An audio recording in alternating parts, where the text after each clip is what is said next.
बुध हुए नीच के। नवग्रहों में युवराज बुध 7 मार्च से अपनी नीच राशि में प्रवेश करने जा रहे हैं। जब भी कोई ग्रह अपनी नीच राशि में होता है तो उसका प्रभाव निर्बल हो जाता है, उसकी क्षमता कम हो जाती है तथा उसकी नकारात्मकता बढ़ जाती है। जय श्री गणेश। नमस्कार, मैं आचार्य संजय द्विवेदी। मेरे समस्त प्रबुद्ध दर्शकों का मेरे चैनल पर हार्दिक स्वागत है। आज मैं नवग्रहों में युवराज के राशि परिवर्तन प्रभाव को लेकर आपके सम्मुख उपस्थित हूँ। युवराज बुध 7 मार्च को अपनी राशि का परिवर्तन करेंगे तथा गुरुदेव बृहस्पति की मीन राशि में प्रवेश करेंगे। गुरुदेव बृहस्पति की मीन राशि बुध की नीच राशि है।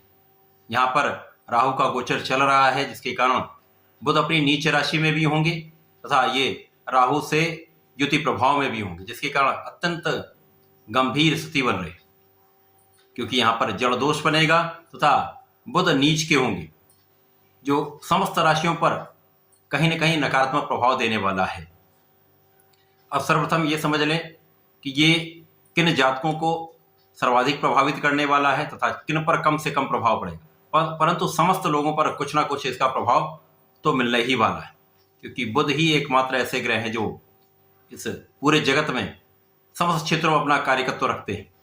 चाहे वो किसी प्रकार का व्यापार हो, इंडस्ट्री हो, किसी प्रकार का कोई प्रोफेशन हो, वाणिज्य से संबंधित कार्य हो, कला से संबंधित कार्य हो, लेखन से संबंधित कार्य हो, गणनाओं का कार्य हो, शिक्षण कार्य हो, या किसी प्रकार की नौकरी में कैलकुलेशन का कार्य हो, लेखा का कार्य हो, स्टैटिस्टिक्स का कार्य हो, समस्त क्षेत्रों में बुध का प्रभाव होता ही है।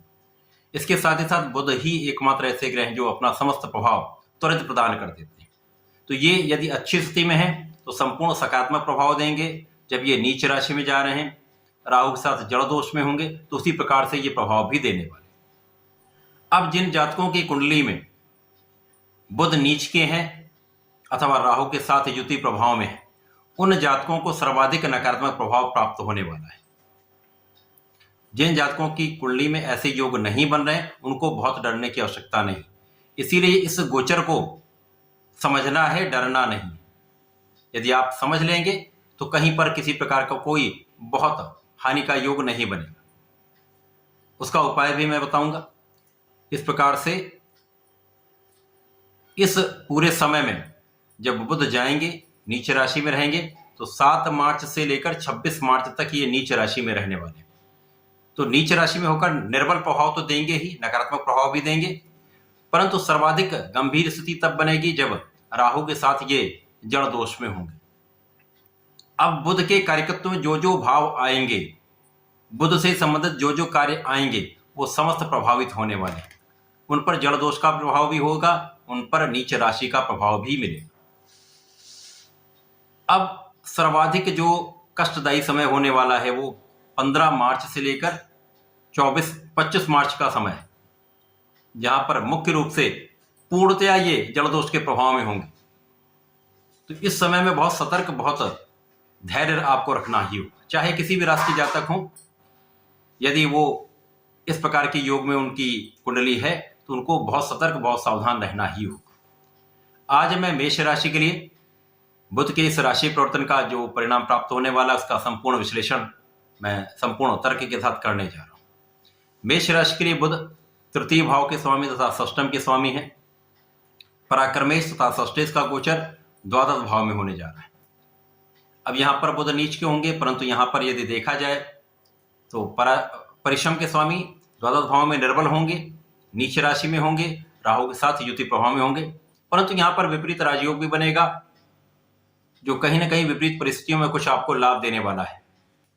तो यहाँ पर जो लोग विदेश सेवाओं में हैं, विदेश व्यापार में हैं, विदेश में रहकर कार्य कर रहे हैं, उनके लिए बहुत कठिन समस्या नहीं, उनके लिए कार्य क्षेत्र में बड़ी बाधा का योग नहीं बन रहा है। परंतु यहाँ पर शारीरिक कष्ट कुछ हो सकते हैं, एलर्जी की समस्या हो सकती है। जब पूर्णतया ये जड़ दोष में होंगे तो व्यापार में भी निर्बलता आएगी, वाणी भी दूषित होगी, वाणी के कारण कुछ विवाद का भी योग बनेगा। यहाँ पर आपको कानूनी समस्याओं से पूर्ण रूप से बचना होगा। यहाँ पर आपका श्रम भी, जब आप किन्हीं कानूनी समस्याओं में फंस जाते हैं अथवा आपका स्वास्थ्य निर्बल होता है तो आप उतना परिश्रम नहीं कर पाते। इसी प्रकार से लोगों को उतना सहयोग आपको नहीं मिल पाएगा, जिसके कारण कार्यक्षेत्र में निर्बलता आनी निश्चित है। इस समय में आपको बहुत धैर्य रखना होगा। अब चूंकि छोटे भाई बहन का भी भाव तृतीय भाव है, इसके कारण छोटे भाई बहनों के साथ भी क्लेश की स्थिति बनती है।